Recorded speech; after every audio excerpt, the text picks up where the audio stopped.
episode 456, Advice to Pharma at the Intersection of Product Value, Reputation, and Patient Affordability. Today I speak with Brian Reid.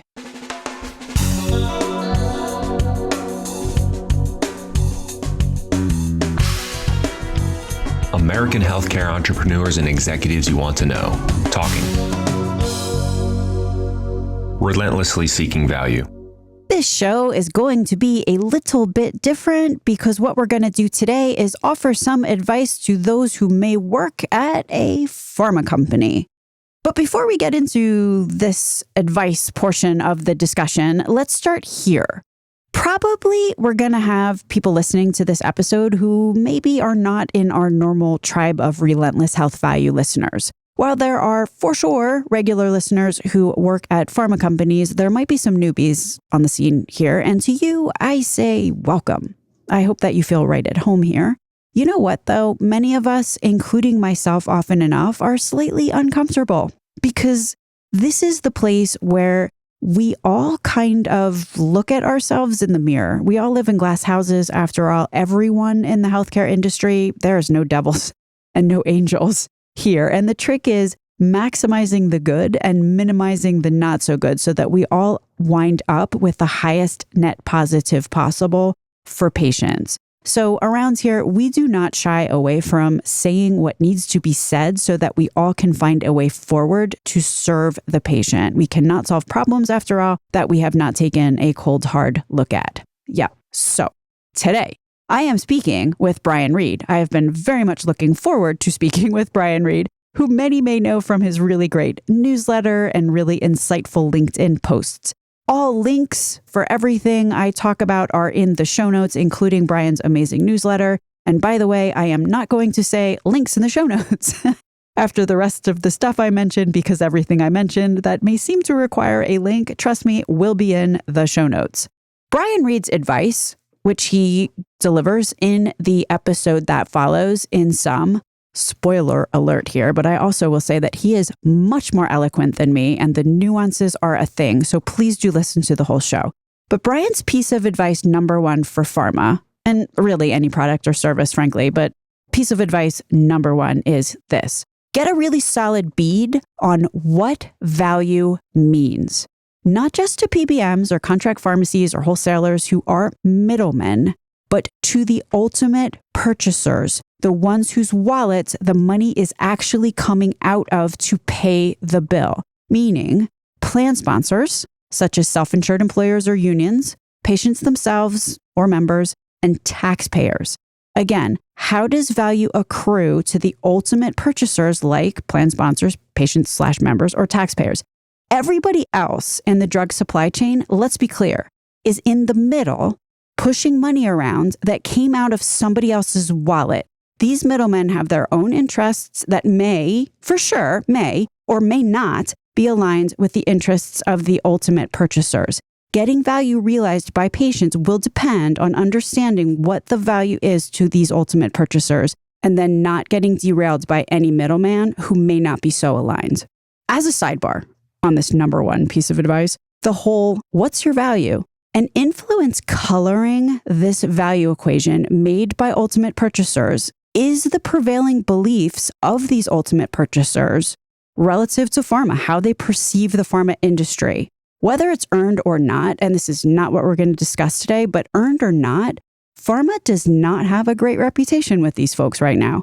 And this matters. Brian has a lot to say on this topic, which is fascinating, so you should listen. Number two piece of advice that Brian Reid delivers in the podcast that follows that we talk about, consider inching into the fray around benefit design. Rightfully so, there's always a lot of talk about patient affordability at pharma companies. But if I was going to point to one thing that impacts affordability more than anything else, it'd be benefit design. There's only a small underfunded cadre right now of folks out there, Mark Cuban aside, actually, but there's only a really small number of folks who never have any money who are really helping plan sponsors understand the impact on patients of some of the choices that they are making. I mean, Personally, I could think of 10 things to do right off the top of my head that could help plan sponsors not get inadvertently screwed in this realm alone, just thinking they're saving money when in reality they are harming patients and not saving money. There's probably a lot of opportunities to communicate these kinds of things that are really win-win collaborations. Number 3 piece of advice that we talk about in the conversation that follows with Brian Reid. Keep an eye on hospital consolidation and vertical integration in the payer space. Consolidation raises prices and impedes patient affordability. This is as per study after study after study. Consolidation raises prices and sometimes considerably. Here's a part B to this 3rd piece of advice about consolidation. There's sometimes wild swings in prices at different large consolidated health systems in the exact same geography. Listen to the show with Cora Upsall for more about how their health plan, as just one example, saved $30 million a year just pushing a huge, expensive health system, consolidated one, out of their network and navigating patients to more affordable sites of care. This matters to pharma companies because A, hospital system prices are currently crushing in many areas of the country, really impacting patient affordability. But there are better or worse options from an affordability standpoint in some of these geographies. To state the obvious, if an infusion of the same drug costs 10 times more, if a patient shows up in one care setting versus another, that latter place not affordable for patients. And by the way, that is not hyperbole of any kind. There are plenty of examples where literally an infusion of the same drug, same dosage will cost 10 times more if a patient goes one place versus another. But again, it's not affordable. The patient cost share might be 10 times higher if it's co-insurance, if the patient goes to that latter place. And that latter 10x more of the cost place also just added 10x the cost to the PEP program or the foundation debit column. All of this is really relevant to pharma. And just to pile on here, because now I'm on a roll, another reason why this matters, these striking price variations between care settings, if we're talking about product value, and if the price the patient or the plan sponsor is paying is 10x the cost of the ingredients, nobody's doing that math and separating out the cost of ingredients from the, total cost of the infusion. It is one lump sum number. So if we're defining value as outcomes divided by cost, and now the cost to the plan sponsor is 10x, product value just got reduced by 10x. Just in case anyone is confused here, and you probably know this, but many forget that the whole ASP plus 6% provider reimbursement, so if that's what you're thinking and you're wondering how the 10x transpires, that ASP plus 6% provider reimbursement is only for Medicare kinds of plans. Hospitals can and do negotiate much higher reimbursements for commercial plans, and those carriers that have commercial lines of business and also MA, Medicare Advantage books of business, even allegedly actually negotiate higher commercial reimbursements so that they can get lower Medicare Advantage rates. Right, and you can see why, because the MA, the Medicare Advantage dollars, are coming out of their own capitated pockets, whereas the commercial rates are being paid for by the ultimate purchasers, the plan sponsors. My name is Stacey Richter. This podcast is sponsored by Aventria Health Group. And with that, here's Brian Reid.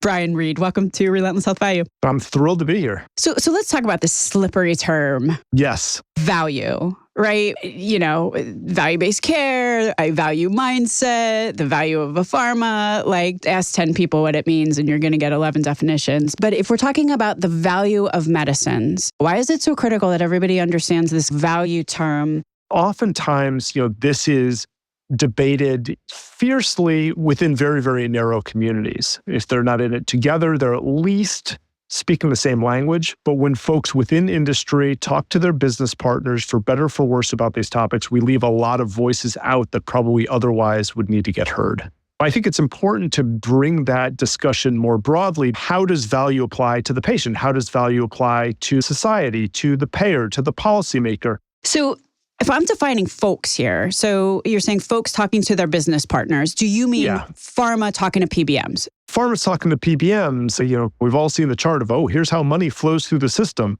You've got, your GPOs and your pharmacies. And that's all, the mechanics there are all very, very important. And that's where the $5 trillion sloshes around. But at the end of the day, there is a patient, or there is a physician, or there is a policymaker trying to make sense of it all.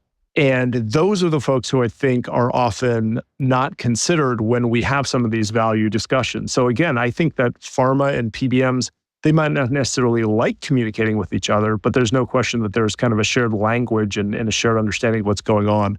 I'm not sure that's the case when you start opening the aperture and looking at other audiences. So the point that you're making, if I'm thinking about pharmas, what they're hyper-focused on is what are we going to tell the PBM? And if we're thinking about this in the construct of value, they're thinking about value relative to how does my customer, i.e. the pharmacy benefit manager, and I'm using that as a broad stroke for generally speaking the big three. I don't want to lump everybody into the same bucket, but like value means how is a pharmacy benefit manager perceiving value to their own organization mostly? I think that's right. And I don't want to claim that pharma companies don't think about value in any other way, but if you look at kind of the amount of time and attention that's invested in quote unquote value, a lot more of that time and effort and energy and human capital, goes towards creating the dossiers and negotiating with the PBMs than it does. How are we going to explain this to patients, advocates, investors, policymakers?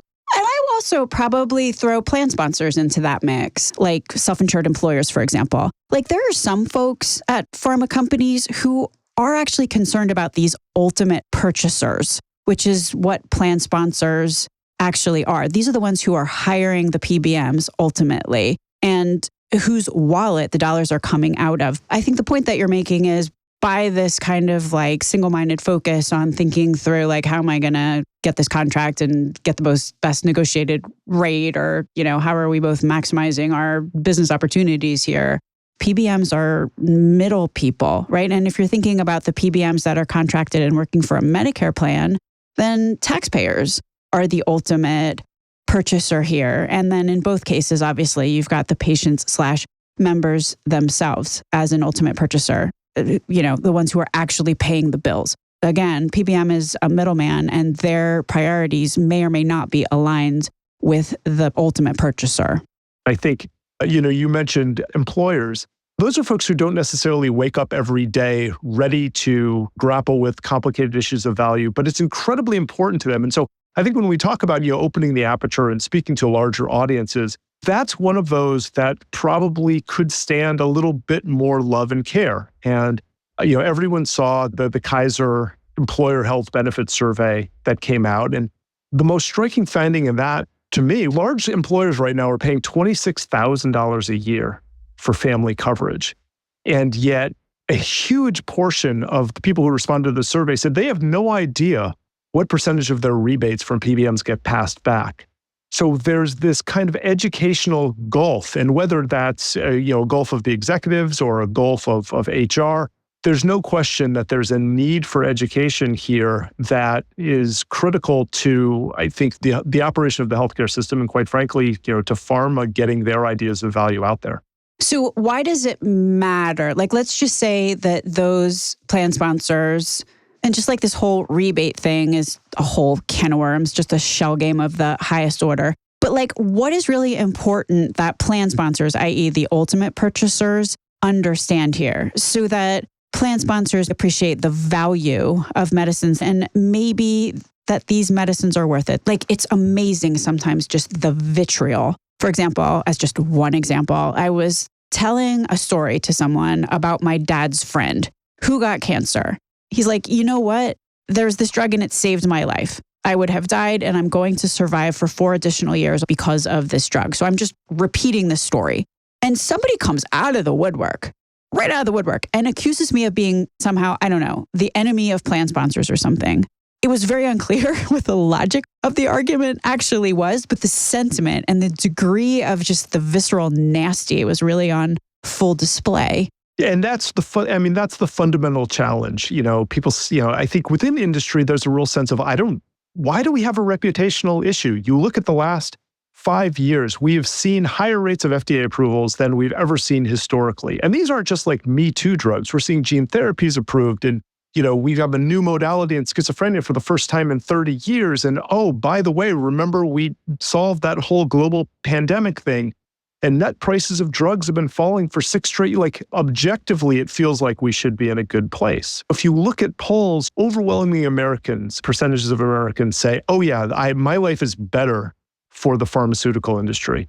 And then you ask them, well, what do you think about the business practices? And everyone says, oh yeah, that's a big problem. And so we need to spend a little more time, I think, thinking about how those commercial decisions have kind of broader implications reputationally, because I think those reputational issues boomerang into access issues. The classic example here, right? You turn the clock back 10 years, you look at the introduction of the next generation hepatitis C medicines.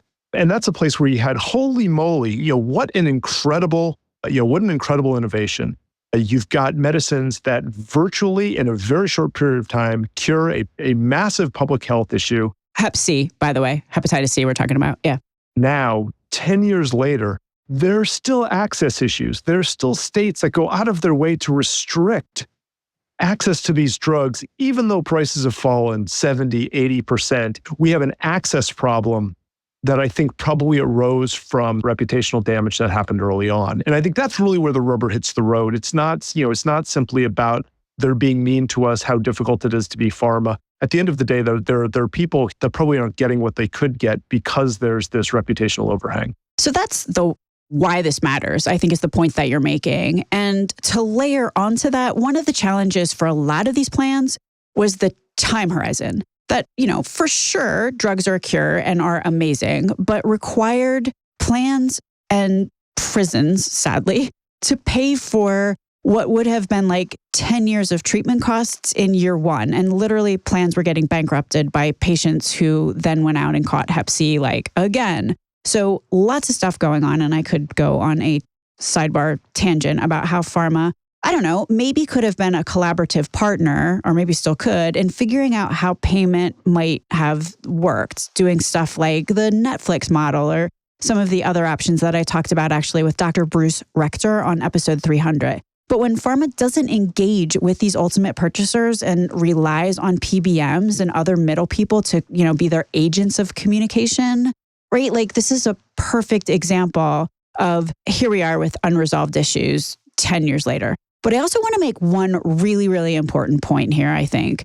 These are, I don't want to treat anything like it's homogenous or it's average when we're talking about different drugs. Like there are some drugs that are excellent. There are some drugs that barely, if they do, exceed the standard of care. So let's just, for the sake of this conversation, let's just assume that we're talking about good drugs for appropriate patients, right? Like, so we've identified a patient who is going to benefit. Let's just say that. The point that you're making is why this really matters is if patients, for whatever reason, not being able to access drugs that they should be accessing, at the end of the day, the patient's losing.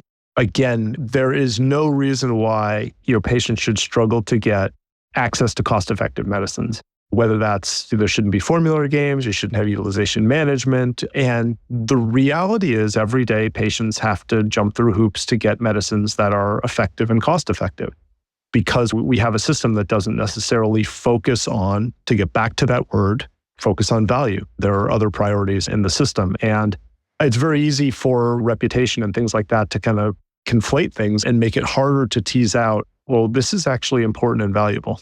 Policymakers are starting to understand high list price, low net price enables arbitrage in the middle. You can buy low, you can sell high, right? And what is the PBM doing to distribute the dollars that are in the middle? Same rules apply to 340B hospitals. Listen to the show with Shawn Gremminger. So here's the question. I would love your opinion. PBMs figured out decades ago, there's 160 million Americans that have commercial insurance. So if you want to get those commercially insured lives, you have to have an in with plan sponsors. They figured out that brokers have that in. Brokers have deep relationships with plan sponsors. So PBMs leverage that relationship, and there's any number of lawsuits, which put some sunshine on the fact just how much some brokers are actually getting paid. Some, not all, right? But like there's a lot of money that's going back and forth between brokers who go into plan sponsors and say, you should get this PBM, this or that. So you wind up with this scenario where the PBMs have a connectivity to the plan sponsors and they have the ear of the plan sponsors. And at this juncture, those rebates are used to pay down premiums. The dollars that a plan sponsor gets back from a pharma company are used. You had mentioned that the KFF study, 26 grand premium, like that would be 29 if you didn't, or whatever it would be. I just made that number up. If they weren't buying down the premiums. This is why Mark Cuban is running around saying, like, hello, employers, do you realize that your sickest patients are paying, are keeping the plan afloat because they're buying down premiums, et cetera. So there are a lot of reasons why the PBMs are so entrenched in this high rebate list, low net is really locked in. What's your advice? Like, how is pharma really showcasing what their value, like, what do they need to do right now? I think you start with an interesting place to say, hey, a lot of the real decision making, a lot of the rubber hits the road when it comes to employers. They're the ones who are, in health plans. They're the ones who are ultimately buying the drugs. They have brokers in their ears. They have, relationships with PBMs. And oftentimes, and this is what I think Mark Cuban has done just an incredible job at. And granted, he's got a great platform. He's a billionaire. He's got the plain spoken Midwestern thing down, just chef's kiss in terms of the way he communicates. But he's also able to make these topics, I think, really approachable for the people for whom it matters. So when you're talking about, geez, what do PBMs do? Maybe you're having one put over on you. Maybe you're not prioritizing this in the right way. And so I think there's a model there that can be kind of more broadly accepted, which is, can we start talking about the best way of getting the best prices and the best medicine to folks in a way that there's not that leakage in the middle? Again, whether that comes from the PBM supply chain, whether that comes from bad information from brokers, what can we do? And that's a starting point. And there's probably a whole broader discussion about value that I think are so important. But can we just get to the point where employers can understand what it is they're buying and adjust accordingly to make sure that they're getting value and that their employees, beneficiaries are gaining from that?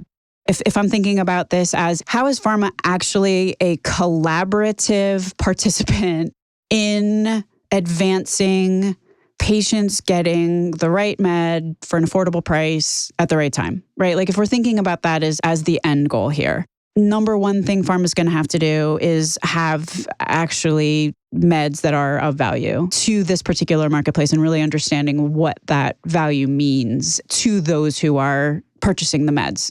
I think that's the other universal truth. Everyone in the system wants to see interventions that have value. And again, we're going to have a great debate over what value means and value to whom. But I think that there's a central belief now, and I think this is different from what it was 10 years ago or 20 years ago, that prices should be related to value. And once you accept that as a premise, then you've got a responsibility then to communicate how it is that you think about that, how it is you define that to your different audiences. And so I think, the pharmaceutical industry has a communications challenge or an opportunity, depending on how you look at things, to really talk a lot more about this than they have in the past, to make sure that everyone understands that this is what their priority is. And again, you want to argue about, the definition of value. That's great. The moment you can focus on a value-based discussion, you're immediately having a more thoughtful conversation.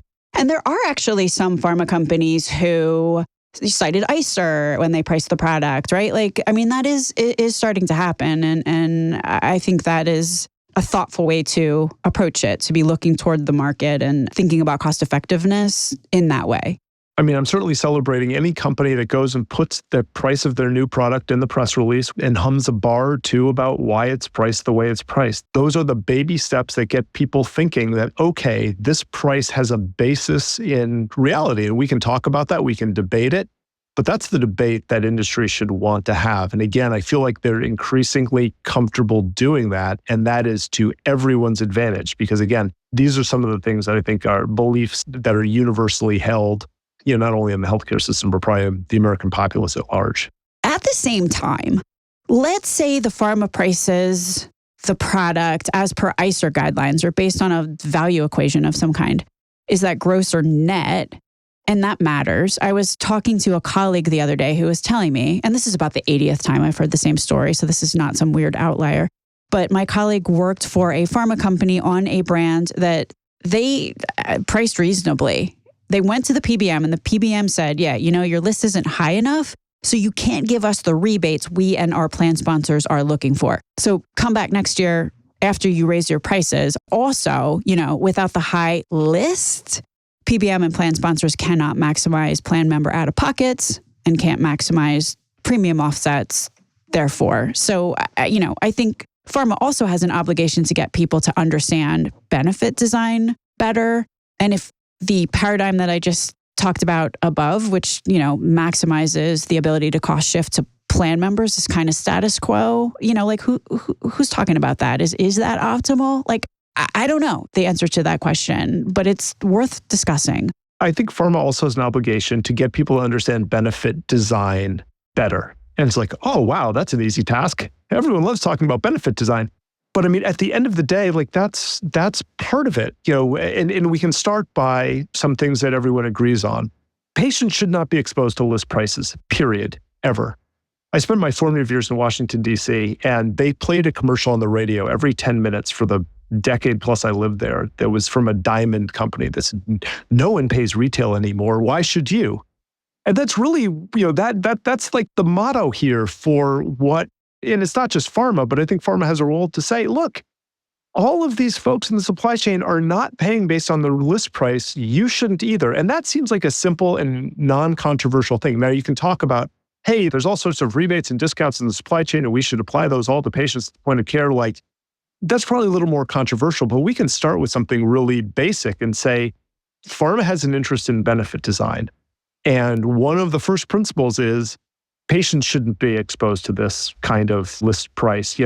If that's just the starting point for a giant machine, there's no reason why patients alone should have to suffer. So your first point was get a beat on the value of the product for real, the value the marketplace is ascribing to your product. The second thing is, where's pharma in the benefit design conversation?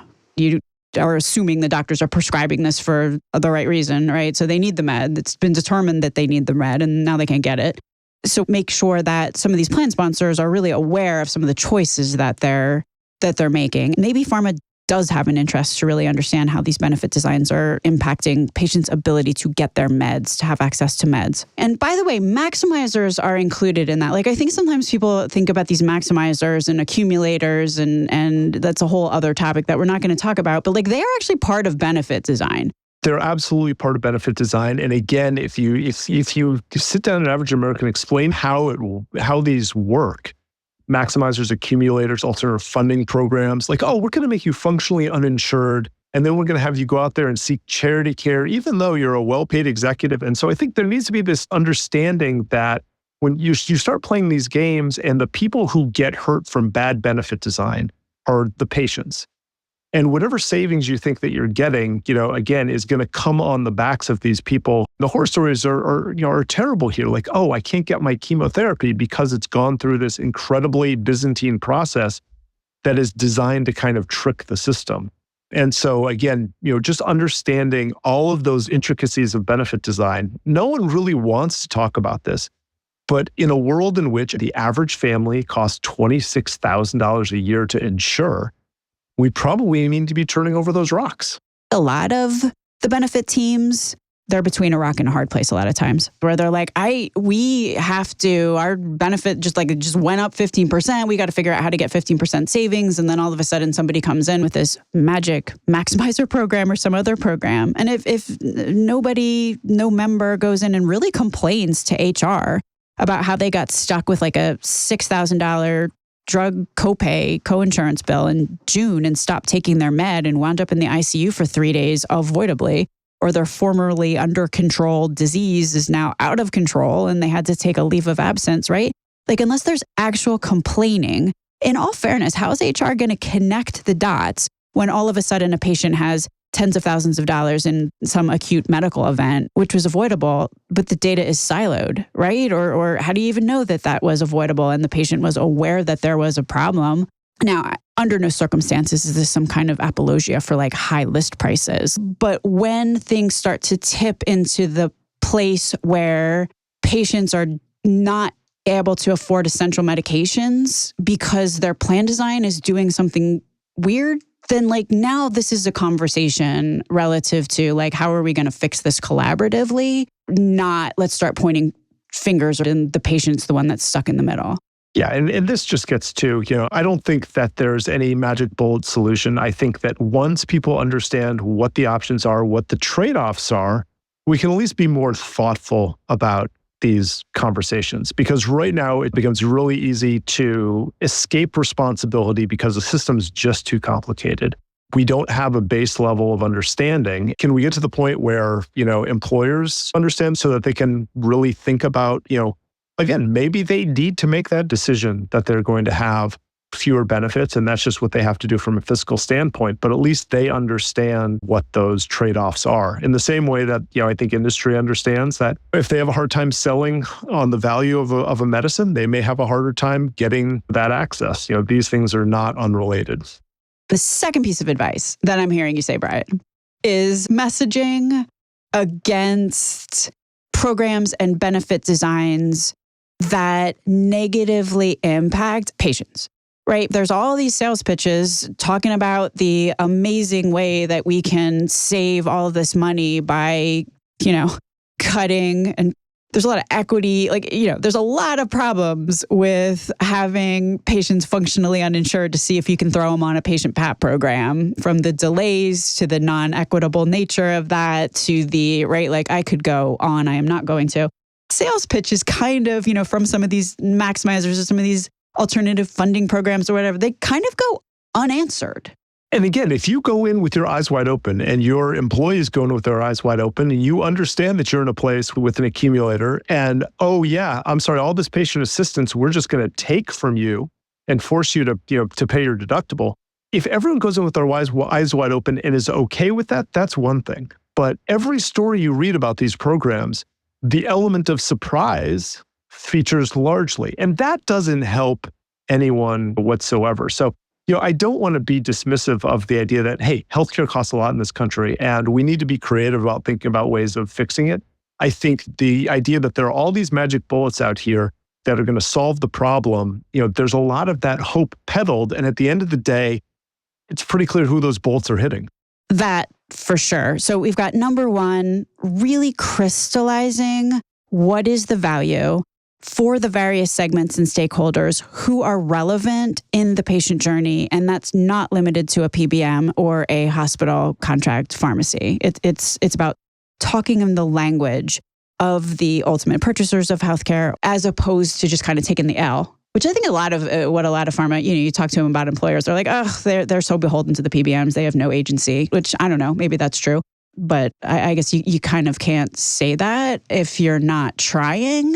That's the point, right? Is we have an obligation. Again, from a communication standpoint, we have an obligation to try to explain this stuff. If not us, who's going to really talk about this? And so it's easy to have a very pessimistic take on it, but ultimately you got to be in the arena here because. Yeah. Well, I mean, you can't say it doesn't work if you didn't try. True. Well, I think maybe it's going to take, 3 years or 5 years or 8 years to get people to wrap their head around 340B or ultimate funding programs. But that doesn't mean you can't start now, right? The journey of 1,000 miles starts with a single step. Pick your cliche. And then I think the second point that you're making here is to really make sure that people are aware of the negative patient impact of some of these cost containment endeavors. I had a conversation with Nina Lathia about this. The title of that show was value-based isn't the same as cost containment or something like that. Like cost containment, actually, if you drive to cost containment, you actually can wind up ultimately spending more money because now you're preventing people from getting meds that they need. Like that was the whole point of that show. So maybe refer back to that. Is there a third piece of advice that you may have? The third point here is we need to keep a real close eye on monopoly and monopsony behavior. And now I know a lot of people's eyes are rolling back here and Jesus, is it really pharma's problem if hospitals are consolidating and vertical integration in the payer space? But ultimately, all of this stuff helps drive these trends that raise prices for employers and patients at the end of the day. I think your show with Shawn Gremminger really laid out that 340B is not just about hospitals and the pharmaceutical industry trying to punch each other in the throat, that at the end of the day, there's an impact from consolidation that's actually harming patients. From a policy standpoint, from a communication standpoint, people should know that, well, hey, when your friendly oncology practice gets snapped up by a 340B entity, that's probably bad news for you as a patient. when PBMs get into the drug distribution game, that's probably going to mean bad news from whoever it is that's giving up dollars for that kind of access. And are we making those choices thoughtfully? And so again, these things at their philosophic nature shouldn't be controversial.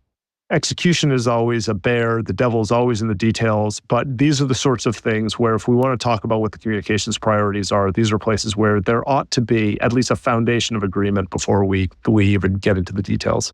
Yeah, and just kind of parsing out the number 3 key point to ponder relative to how we're talking about this stuff and how we're talking about value and how we're being collaborative across the marketplace to advance better patient care. The consolidation in the marketplace has led to higher prices, and that is undeniable at this point. There are studies that show that once consolidation happens in a geography, prices go up 5 as high as 23% more, I think I saw in one study, right? But also there can be significant price differences between different care settings. There was a Keytruda infusion. If that patient went one place, the infusion cost $10,000. And when I say it will cost the patient, I mean, it will cost the patient and their plan, right? 10 grand. Same exact everything. If that patient showed up in a different hospital, $127,000. There was a show with Autumn Yongchu and Erik Davis from USI who said there are health systems that are marking up the cost of infusions multiple times the ingredient cost there. There's no limit on what a commercial plan can have a drug markup. So like they say the average is 4 to 6 times ingredient cost. Buy low, sell high. That's the name of the game here. But it is kind of interesting that, like, let's just say somebody went and got that infusion and it cost $127,000. It would be really easy to blame pharma and say that that drug costs $127,000. And again, no comment, right, on whether the drug is overpriced or not overpriced. Like, that's not the point here. The point is, and if the problem is mislabeled, then it will never be solved for at the detriment of plan sponsors and patients. And that's my main concern. And, if you hate a drug that's priced at X, you're going to hate it 7 times worse when the hospital marks it up 800%. But that's the reality we're in. And again, these issues don't come from nowhere. They're not totally surprising. There are policy elements, there are commercial decisions that make these better or worse. And I think we just need to be aware of them so that we can make, better decisions as consumers, but also better decisions in terms of voters and policymakers, in terms of what kind of incentives do we want to set in the system? Because right now, everyone is acting, the business entities anyway, are acting rationally. The problem is that at the end of the day, there's a patient or an employer or a taxpayer who's getting soaked. Brian Reid, is there anything I neglected to ask you that you want to make sure gets mentioned here? I think the most important thing that I want to leave folks with is the idea that there's no one in the healthcare system that can afford to believe that we can't talk about these issues, that until we get a really informed populace, we're going to continue to have misperceptions, we're going to continue to have finger pointing, and we're going to continue to have forces that drive us in misleading directions. And so this is just the pledge. It doesn't have to be pharma. It doesn't matter where you sit. You've got an obligation to talk as transparently and loudly as possible to everyone so that we can really get the kind of understanding that's going to take to make better decisions. I love that. That was really well said. Everybody's a frenemy. Right. It's just like how this industry works. So align where there's points of alignment. That doesn't mean you overlook everything else that they're doing. You can still go nuts trying to halt bad behavior elsewhere. But when there is alignment, to really capitalize and collaborate. Yeah. And what does that alignment need to be around? The patient. 100%. Brian Reid, besides subscribing to your amazing newsletter, which I could not recommend more highly, and we will link to it in the show notes, is there anywhere else that you would direct people who are interested in learning more about your work? I am more than happy to have people argue with me on LinkedIn, where I'm Brian B. Reid. But certainly I appreciate the plug for the newsletter, which gives a slightly longer forum to explore some of these ideas. Brian Reid, thank you so much for being on Relentless Health Value today. What a blast. Hey guys, it's Marty McCary. I want to let you know that I love Relentless Health Value. I follow it and get the newsletter, and it's great stuff.